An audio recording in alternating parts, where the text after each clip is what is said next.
I am Alia, you are watching breaking barriers. बहुत अहम खबरें आज हमारे पास, लेकिन सबसे पहले इमरान खान ने आज एक स्पीच की, एक सेरेमनी में इमरान खान ने ये कहा था कि मैं अगर इक़्तिदार से बाहर हो गया तो बहुत ख़तरनाक साबित होऊंगा। और उन्होंने हुकूमत से बाहर होते ही, जैसे ही उनकी हुकूमत ख़त्म हुई, तब से लेकर अब तक गुज़िश्ता कुछ महीनों में ये साबित करके दिखाया है कि वो कितने ख़तरनाक है। मुल्क की इदारों की ईंट से ईंट बजाने से लेकर मुल्क के, कंट्री के सोशल फैब्रिक को, सोसाइटी के सोशल फैब्रिक को उधेड़ने तक उन्होंने ये साबित किया कि वो कितने ख़तरनाक है। लेकिन आज उन्होंने जो बात की है तो वो कुछ भी ख़तरनाक नहीं थे, जितनी ख़तरनाक बात आज उन्होंने कर दी है। वैसे तो उन्होंने आज अपनी स्पीच में हुकूमत को आड़े हाथों लिया, महंगाई पर बड़ी तनकीद की। उन्होंने कहा कि ये देखें, पाकिस्तान को ये श्रीलंका के रास्ते पर लेकर जा रहे हैं, पाकिस्तान श्रीलंका के रास्ते पर जा रहा है। ये बात अपनी जगह पर बहुत ख़तरनाक है, ये बात हम जानते हैं और हम ये बात करते भी रहे हैं, कर भी रहे हैं और करेंगे भी कि क्या होने जा रहा है, पाकिस्तान इस सिचुएशन से कैसे निकल सकता है, डिफ़ॉल्ट होने के करीब है। लेकिन ये बात शायद उतनी ख़तरनाक नहीं जितनी उन्होंने एक और बात कही है। वो ये बात नहीं है जो ख़तरनाक बात वाली मैं कर रही हूँ, वो है ये, उन्होंने अपने नौजवानों से ये कहा कि नौजवानों, क्योंकि इलेक्शन करीब है, और उन्होंने साथ में ये भी कहा कि वो एक प्रोटेस्ट की कॉल देने लगे और बहुत ज़बरदस्त कॉल होगी और पूरी कुव्वत से वो ये कॉल देंगे और सब ने आना है, आप इंतज़ार करें आप। तो उसी के साथ उन्होंने कहा, नौजवानों आपने हर दरवाज़े पर जाना है, आपने मुल्क के हर दरवाज़े पर जाना है और तबलीग करनी है। और क्या करना है? तबलीग करनी है और ला इलाहा इल्लल्लाह का मतलब समझाना है। यानी इलेक्शन कैंपेन में वैसे तो रिलीजियस पार्टी और मजहबी पार्टियां जो हमारे मुल्क की हैं, वो भी जब इलेक्शन के लिए निकलती हैं तो वो सियासी हो जाती हैं, उसे सियासी एजेंडा लेकर चलो, वो कहती हैं जब किसी के घर पहुंचती है, बाकी सारी बातें करने के बावजूद उनका मकसद क्या होता है कि देखें उन्होंने कुछ नहीं किया, हम करके दिखाएंगे। लेकिन ये एक ऐसी पार्टी है, इमरान खान और पीटीआई, कि जो एक मुकम्मल सियासी पार्टी होने के बावजूद एकदम से एक मजहबी पार्टी में तब्दील हो चुकी है। अब वो ये कह रहे हैं कि आपने जाना है तो ये लेकर जाना है कि आपने लोगों को समझाना है कि ला इलाहा इल्लल्लाह का मतलब क्या है, तबलीग करनी है जाके हर घर में। अब ये किस हद तक ख़तरनाक है? देखिए, इसके बहुत सारे एंगल्स हैं। एक तो ये कि वो ये जो ला इलाहा इल्लल्लाह का मतलब समझाना है, इसको सियासी तौर पर इस्तेमाल कर रहे हैं, ये टूल के तौर पर इस्तेमाल हो रहा है, ये पर्सनल एजेंडा है उनका, इलेक्शन जीतने के लिए, लोगों को अपनी तरफ करने के लिए और लोगों को मज़हब का नाम लेकर बेवकूफ़ बनाने के लिए। और ये बात मैं बरमला कह रही हूँ, दो टोक कह रही हूँ। एक तो वो ये कह रहे हैं कि जितने पाकिस्तान में मुसलमान हैं उनको ला इलाहा इल्लल्लाह का मतलब नहीं पता। देखें, जब आप किसी को कहेंगे नहीं हम आपको समझाएंगे, तो इसका मतलब क्या होगा कि उनको नहीं पता। इससे एक और बात भी निकलती है कि क्या आपको माइनॉरिटीज़ के वोट नहीं चाहिए, आपको अक़लियत का वोट नहीं चाहिए? आप नहीं समझते कि जो माइनॉरिटीज़ हैं उनका भी बराबर का हिस्सा है और वो भी वोट देते हैं और आपको उनकी ज़रूरत है? तो अगर आप ये वाला एजेंडा एक लेकर चलते हैं तो इसमें तो आपने उनको कट ऑफ कर दिया ना, माइनस कर दिया। आप उनको जाके ये बताएंगे या उनको भी जाके आप यही बताएंगे और आप उनको ये प्रेशर उन पर डालेंगे कि तुम भी इस तरफ आ जाओ क्योंकि यही है सही, क्योंकि हम तुम्हें मतलब बताने आए हैं। क्या ये होगा? वो एक भरपूर एक एग्रेसिव मूड में हैं अभी तक, और अभी तक उनकी वो जो उम्मीद है वो कायम है कि इलेक्शन हो जाएंगे, क्योंकि उन्होंने फिर आज यही कहा कि हमारा सिर्फ एक डिमांड है कि फौरी तौर पर साफ शफाफ इलेक्शन करवाए जाएं। तो देखिए इसके नतीजे में होता क्या। लेकिन प्रॉब्लम क्या हो रही है? प्रॉब्लम ये हो रही है कि इमरान खान के जो नैरेटिव्स हैं, उनके अपने लोग उनको बुलडोज करते चले जा रहे हैं। शेख रशीद का तो हमने बता दिया था, वो तो जब उनके साथ थे तब भी उनकी आवाज़ें और गुफ्तगू पता नहीं कहाँ कहाँ पहुँचाया करते थे, लेकिन उन्होंने उनका साथ छोड़ने के बाद, यानी अब उनके साथ नज़र नहीं आ रहे, जब से वो नाराज़गी खफगी की बातें चली थी, मैंने आपको बताई थी अपने प्रीवियस व्लॉग्स में। लेकिन अब शेख रशीद ने जो बात कही थी कि खान को तो पता था पहले से, यानी वो जो ख़त लहराया था उन्होंने फरवरी मार्च में, उससे पहले 3 महीने पहले से उनको पता था कि हुकूमत जाने वाली है, तो वो जो सारे इक़दाम कर रहा था वो इसीलिए कर रहा था। तो उन्होंने उनको बता दिया कि भाई ये ना समझो, इसको सब पता था। लेकिन अभी तो सिर्फ शेख रशीद ने कहा था, जिसकी वजह से उनसे बड़े नाराज़ रहे। लेकिन अब असद उमर ने भी कह दिया।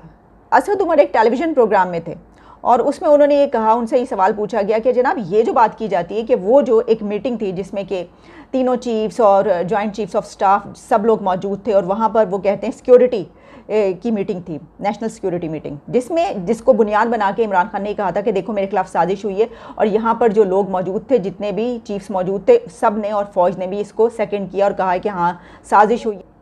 उसके ऊपर असद उमर ने कहा, उनसे पूछा तो उन्हें कहा गया कि उनकी तरफ से जो है ये कह दिया गया है कि ये तो नहीं हुआ, क्योंकि एक दिन पहले DGISPR की तरफ से एक टेलीविज़न प्रोग्राम में कहा गया, उनसे ये सवाल पूछा गया था DGISPR से, कल की बात है ये, जिसमें उनसे जब ये सवाल पूछा गया तो उन्होंने ये कहा कि वो बिल्कुल दो टोक ये बात कर रहे हैं और बता रहे हैं कि वहाँ पर तीनों चीफ्स मौजूद थे, जॉइंट चीफ्स ऑफ स्टाफ मौजूद थे, इसके अलावा वहाँ पर जितनी भी अथॉरिटीज़ मौजूद थी उनमें से किसी एक ने भी ये बात नहीं मानी, किसी एक ने भी ये नहीं कहा कि इमरान खान के ख़िलाफ़ अमेरिका की कोई कंस्पिरेसी है, कोई साजिश हुई है। मदाखलत का लफ्ज़ के ऊपर उन्होंने ये कहा कि जो डिप्लोमेटिक प्रोसीजर्स होते हैं उसमें ऐसा लफ्ज़ इस्तेमाल इस तरह किया जाता है कि अगर आपसे किसी कंट्री ने कोई कन्वे किया है, कोई मैसेज या कुछ कहा है, तो उसमें हम ये बात इस तरीके से इस्तेमाल करते हैं, लेकिन इसका ताल्लुक इससे बिल्कुल नहीं है कि इमरान खान के ख़िलाफ़ कोई साजिश हुई है। जब ये बात कि शेख रशीद ये बात करते हुए नज़र आ रहे हैं और शेख रशीद ने ये कही कि वहाँ पर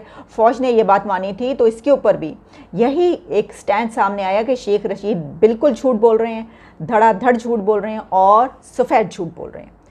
अब जब असद उमर से ये सवाल किया गया कि जनाब वो तो कह रहे हैं कि इस तरफ से तो कोई है ही नहीं, उन्होंने तो बिल्कुल ख़त्म कर दी अमरीकी साजिश खान साहब की। असद उमर ने ये कहा, हाँ उन्होंने नहीं कहा लेकिन हम तो कह रहे हैं, उन्होंने मीटिंग में नहीं कहा लेकिन हमने तो कहा, हमारा तो ये नैरेटिव है।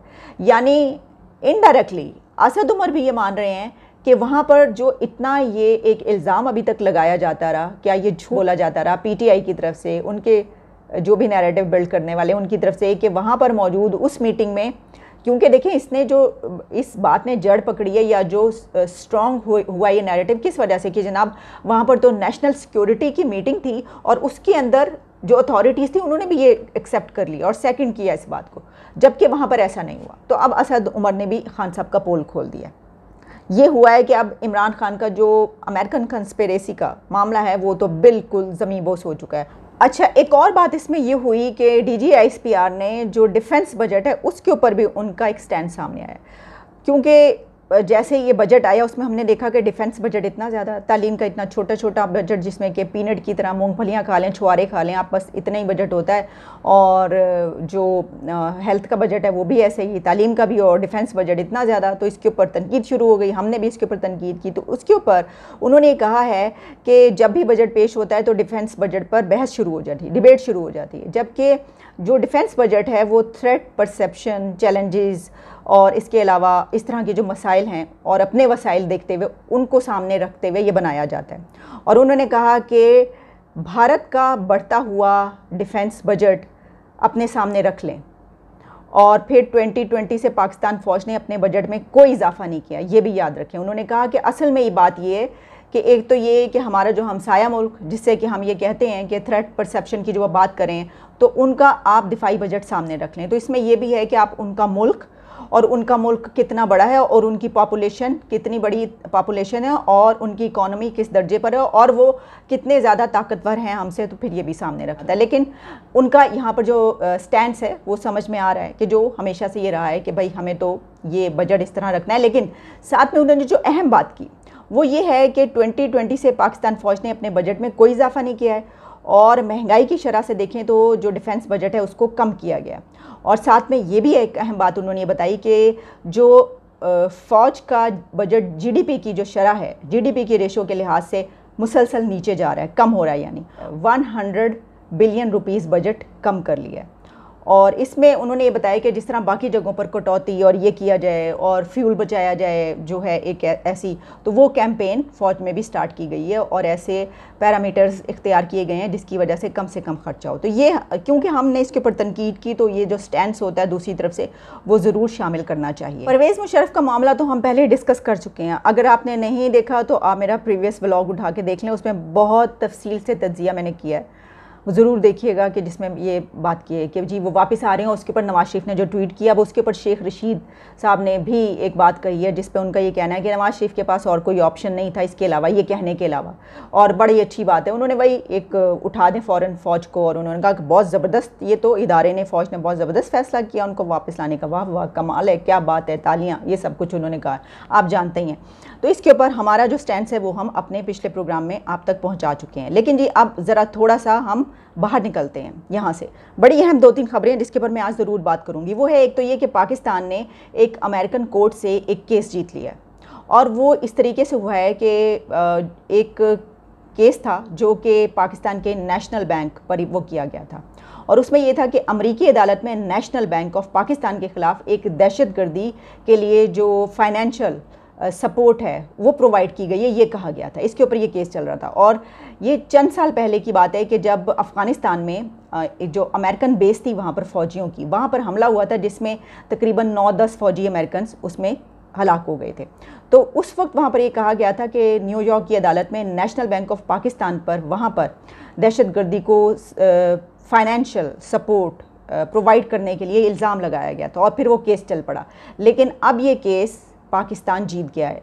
ये भी याद रखिएगा, अगर पाकिस्तान ये केस ना जीतता, नेशनल बैंक ऑफ पाकिस्तान दिवालिया हो जाता, डिफ़ॉल्ट हो जाता। तो ये बहुत बड़ी कामयाबी है इस वजह से। खैर, मुल्क के डिफ़ॉल्ट होने की बात हो रही है, दिवालिया होने की बात हो रही है, तो हम नेशनल बैंक ऑफ पाकिस्तान की बात कर रहे हैं, लेकिन फिर भी ये ख़बर बड़ी अहम है और पाकिस्तान की बड़ी कामयाबी है कि उसने ये साबित किया वहाँ पर कि नहीं, ऐसी कोई financial support national bank of Pakistan की तरफ से वहाँ पर नहीं गई। दूसरी तरफ एक और ख़बर जो कि हम बाहर ही से शामिल कर रहे हैं और उसमें यह है कि एक बड़ी अहम कॉन्फ्रेंस हो रही है और उसमें आप समझ लीजिए कि एक और नया ग्रुप बन रहा है दुनिया में एक और नया ग्रुप डेवलप हो रहा है। हम तो अपने इन झगड़ों में फंसे हुए हैं ना, लेकिन जो कंट्रीज़ हैं वो अपने अपने बेनिफिट्स देख रहे हैं, वो हर तरह की चालें चल रहे हैं और जाहिर है कि उसमें जो है वो ग्रुप्स बनते भी हैं और उसमें अपनी अपनी तरक्की के लिए बहुत से काम होते हैं। इसमें अगर सिर्फ यही लिया जाए कि वो हमारे खिलाफ ही कोई काम करने के लिए उन्हें बनाया, तो ऐसा तो नहीं होता ना। तो ये ग्रुप है I2U2 और I2U2 इसलिए है कि इसमें I का मतलब है इंडिया एंड इज़राइल और U का मतलब है United states and United Arab Emirates, यानी इसमें 4 कंट्रीज़ हैं, India, Israel, United Arab Emirates and United states. अब ये चारों मुल्क इस ग्रुप में मिलकर अपने अपनी कंट्री के लिए जो भी वो समझते हैं इस दुनिया में, उनके उस रीजन में या इस रीजन में जहाँ पर भी वो जो समझते हैं वो वही स्ट्रेटजी अपनाएंगे। और इसमें बायलैटरल टॉक्स भी होंगी, इकोनॉमी की सूरत हाल भी देखी जाएगी, किस तरीके से स्टेबिलिटी हासिल की जा सकती है। और ये भी याद रखिएगा कि इसमें जो इसकी मीटिंग नेक्स्ट मंथ है, लेकिन इसको इंटरनेशनल मीडिया अभी रिपोर्ट कर रहा है कि ये ग्रुप बना है और इसके ऊपर बात की जा रही है। लेकिन इसके अलावा जो प्रेसिडेंट ऑफ यूनाइटेड स्टेट्स जो बाइडन हैं, उन्होंने सऊदी अरेबिया और UAE के दौरे का अपना इंडिया दे दिया है कि सऊदी अरेबिया वो विज़िट करेंगे और UAE में भी विज़िट करेंगे। तो इसी साल हमें वो विज़िट करते हुए नज़र आएंगे इन कंट्रीज़ के। अब आप ये देखिए कि ये बात जो कही जा रही थी कि देखिए वो जो एक इशू क्रिएट हुआ है इंडिया में, उसकी वजह से जो अरब कंट्रीज़ हैं वो उनके ऊपर बैकलैश आया और वो उनसे दूर हो रही हैं या उनको बहुत लानत मलामत कर रही हैं। तो हो ये रहा है कि जो अरब कंट्रीज़ हैं वो ग्रुप्स बना के मज़ीद करीब हो रहे हैं भारत से। वो जो दूसरी बात है वो सिर्फ ज़ुबानी कलामी है, दूसरी तरफ वो ग्रुप्स बनाए जा रहे हैं जिसमें कहा जा रहा है कि भाई मिलकर करते हैं। अब इसमें बहुत बड़ी इन्वेस्टमेंट्स होंगी कंट्रीज़ में, आप देखिएगा। इसमें एक और बात, क्योंकि पाकिस्तान तो ज़ाहिर है कि ऐसे किसी ग्रुप में शामिल नहीं है, लेकिन पाकिस्तान के जो एम्बेसडर हैं मसूद खान, उनकी मुलाकात हुई है प्रेसिडेंट जो बाइडन से। तो ये काफ़ी अरसे के बाद क्योंकि बात कही जा रही थी, आपको याद होगा जब मसूद खान वहाँ पर एज ए एम्बेसडर जा रहे थे तो उस वक्त उनकी जो ताख़ीर हुई थी उसमें कहा जा रहा था कि नहीं, अमेरिका इसको एक्सेप्ट नहीं कर रहा उनको, क्योंकि कुछ उनका जो भी पास्ट या उनका जो भी स्टैंड है इस तरीके से कश्मीर के हवाले से और जो भी इसके ऊपर बहुत ज़्यादा बात की गई और बड़ा उस वक्त ये सारी बात चलती रही। लेकिन अब उनकी मुलाकात प्रेसिडेंट जो बाइडन से हुई है। और इसके अलावा जो पाकिस्तान में एक मामला है वो ये है कि पाकिस्तान में जो नए अमेरिकन एम्बेसडर हैं उनको प्रेसिडेंट आरिफ अलवी ने अभी तक वेलकम नहीं किया। वो अभी तक स्टबर्नेस जो है वो मौजूद है और आप अंदाज़ा कीजिए कि यहाँ तक है कि अगर कोई नया सफ़ीर आया किसी दूसरे मुल्क का तो उसको आप वेलकम तक नहीं कर रहे। तो इससे क्या साबित करना चाह रहे हैं आप कि किस किस्म का ये मुल्क है कि जहाँ पर अगर आपकी कोई शिकायत है जिसको आपके अपने लोग मानने को तैयार नहीं है, यानी आपके फ़ौज से लेकर इदारों से लेकर आपके अपने अंदर के लोग जिनमें शेख रशीद, असद उमर और बाकी लोग शामिल हैं जो कह रहे हैं कि नहीं ऐसी, तो उनके बातों से पता चल रहा है कि कोई ऐसे चक्कर ही नहीं है। तो आपका वो नैरेटिव जो बिल्कुल बुलडोज हो चुका है उसको आपने एक बोन ऑफ कंटेंशन बनाकर अब आप वहाँ से आए हुए सिफारतकार को वेलकम नहीं कर रहे। तो ये कितनी ये मेहमान नवाज कौम कहलाती है। इतना इजाज़त दीजिए, दोबारा मुलाकात होती है। देखते रहिए breaking barriers with Alia Shah. Take care and good bye.